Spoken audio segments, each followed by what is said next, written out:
السلام عليكم.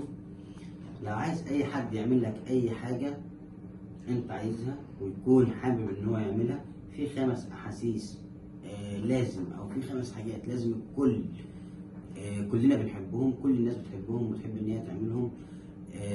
وساعتها هيعملوا لك الحاجة اللي هم عايزينها وتوصل لأعلى درجة من التفاهم بينك وبينهم. والعكس صحيح، لو قللت منهم هيبقى التعامل صعب جدا وهتبقى الناس مش طايقة بعضها. ال5 احاسيس دولت او 5 المشاعر اللي احنا قلنا عليهم دولت ايه هم؟ اول حاجه، كلنا بنحب بلا استثناء ان احنا يبقى لينا قيمه ويبقى لينا اهميه. فلو عايز اطلب حد من حاجه اقول له انت عارف ان انت اكتر حد انا واثق فيه في الفريق بتاعي، فعايزك تعمل كذا. دي بتفرق جدا.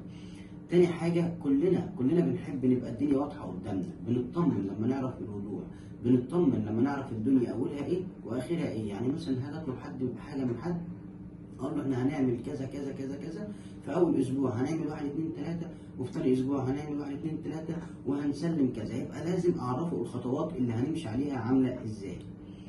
تالت حاجة ودي مهمة جدا، كلنا بنحب إن إحنا يبقى لينا نعرف ونحس إن إحنا أصحاب قرار.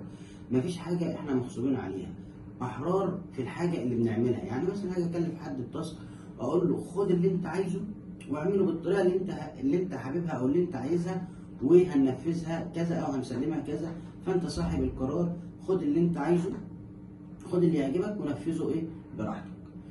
رقم 4، كلنا بنحب اننا نبقى عارفين ان احنا بننتمي لايه، واننا ايه هي الصفه اللي بتجمعنا.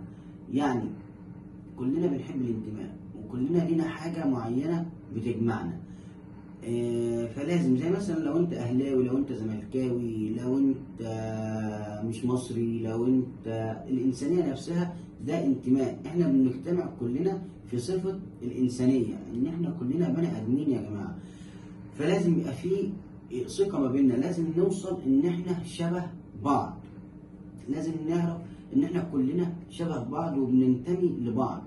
فلازم اي حاجه مثلا ما اجي اطلبها منه اقول له انت عارف ان انت اكتر واحد انا بحب اشتغل معاه. فدي بتفرق جدا. 5 حاجه والمهم جدا جدا ان احنا كلنا بنحب ان احنا نتعامل بالعدل، ما بنبقاش مظلومين في حاجه. يبقى عارف اللي انا بقوم بيه ده مش هاخد حقي قصاده، يعني انا هاخد حقي قصاده، مش هيضيع حقي ومش هتظلم فيه.